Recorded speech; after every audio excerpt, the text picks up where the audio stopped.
During the suppression of the reactionaries and the land reform, the CCP killed all the management personnel from the previous system and realized complete control of rural areas by installing a party branch in every village. A huge amount of wealth was obtained by stealing and robbing during the two campaigns. The third result was that the civilians were all terrorized.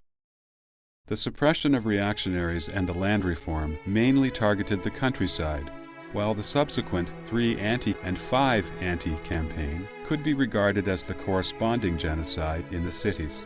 In the 3 anti movement, a batch of the CCP's corrupt cadres was executed, while the 5 anti campaign was essentially murdering the capitalists for their money.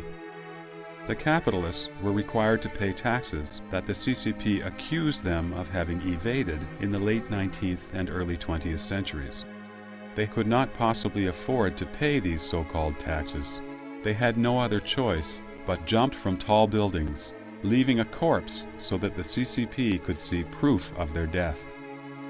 Chen Yi, the mayor of Shanghai at that time, was briefed every night while lounging on his sofa with a cup of tea in hand. He would ask, how many paratroopers were there today?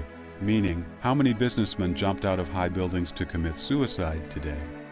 None of the capitalists could escape the 5 anti-campaign.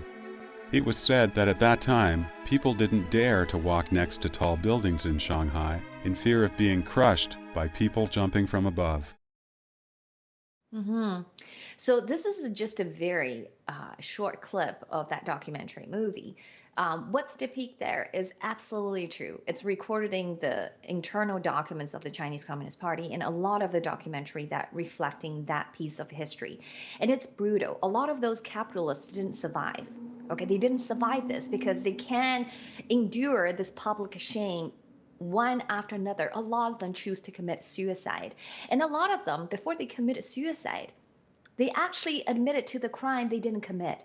Okay, they say, yes, please stop beating me. Please stop beating my family. Please stop torturing me and my family. I'm admitting that I actually committed this tax fraud. I am admitting that I'm committed bribery.